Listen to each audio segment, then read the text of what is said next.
నమస్తే.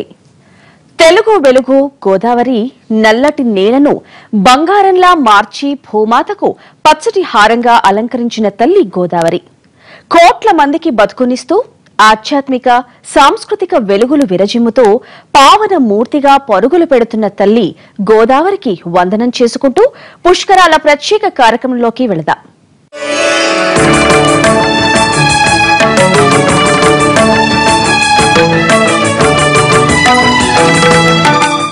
గోదావరి పుష్కర శోభతో అలరారుతోంది. తీరమంతా సర్వాంగ సుందరంగా ముస్తాబవుతోంది. ఇంతకీ పుష్కరం అంటే ఏంటి? పుష్కర చరిత్ర ఏంటి? ఆ సమయంలో స్నానం చేయాలా? మిగిలిన రోజులు చేయకూడదా? దీనిపై పురాణాలు ఏమంటున్నాయి?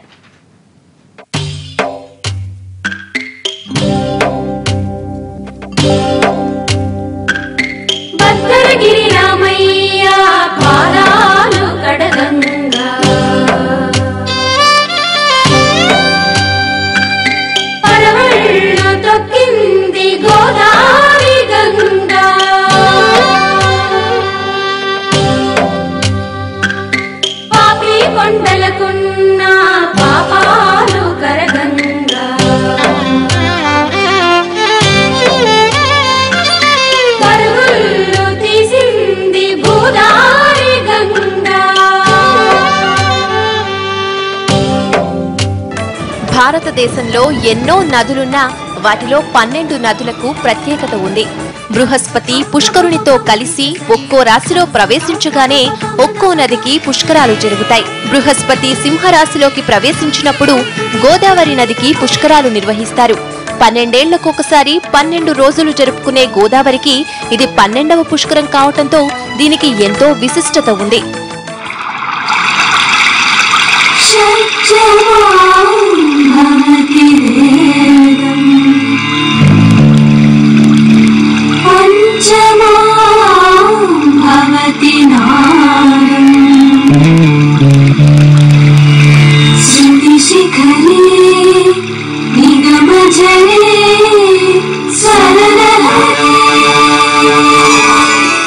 మనకు ఏడాదికి 12 నెలలున్నట్టే సూర్యగమనానికి 12 రాశులున్నాయి. ఈ 12 ఏళ్లలో బృహస్పతి ఒక్కో ఏడాది ఒక్కో రాశిలో ప్రవేశిస్తాడు. పుష్కర సమయంలో ఆ నదిలో స్నానం చేస్తే సమస్త పాపాలు తొలగిపోతాయని చెబుతారు. పుష్కర కాలంలోని మొదటి 12 రోజులను ఆది పుష్కరమని, చివరి 12 రోజులను అంత్య పుష్కరమని అంటారు.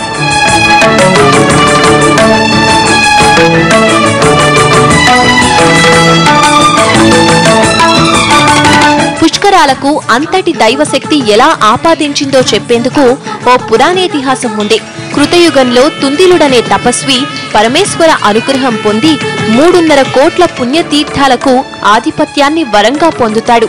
శివుడు జలరాశి విషయంలో తుందిలుడికి శాశ్వత స్థానం కల్పించాడు.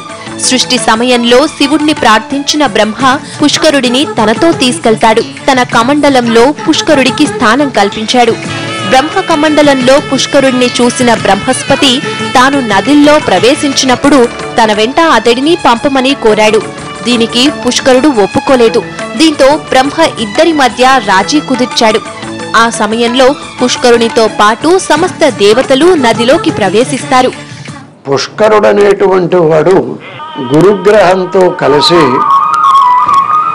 12 ఏళ్లకి ఒకసారి మన గోదావరి నదిలో ప్రవేశిస్తాడు. కాబట్టి ఆ మధ్య భాగం 12 ఏళ్ళు ఉంటుంది కనుక వీటిని కూడా పుష్కరములు అన్నారు. అంటే 12 ఏళ్లకు ఒకసారి వచ్చేది అనే అర్థంలో మన వాళ్ళు ఉపయోగిస్తున్నారు.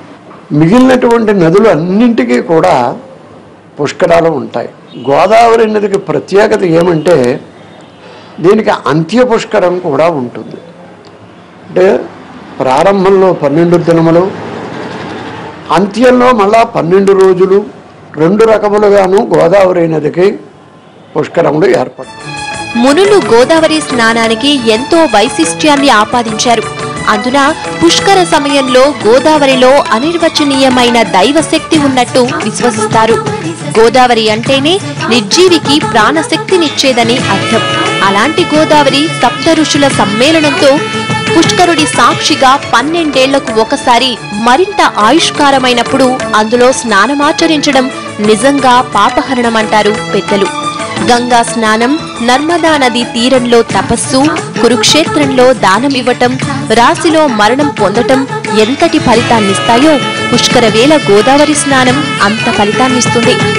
రేవా తీరే తపఃక్రియాత్ మరణం జాహ్నవీ తటే దానం దద్యాత్ కురుక్షేత్రే గౌతమ్యాన్ త్రతయం వరమని ఓ శ్లోకం ఉంటుంది. రేవా తీరమన్నది ఆ నదీ తీరం దగ్గర కూర్చుని తపస్సు చేస్తే ఎంతోతే ఫలితం ఉందో, మరణం జాహ్నవీ తటే కాశీలో చనిపోతే ఎక్కువ ముక్తిని అంటూ ఉంటారు.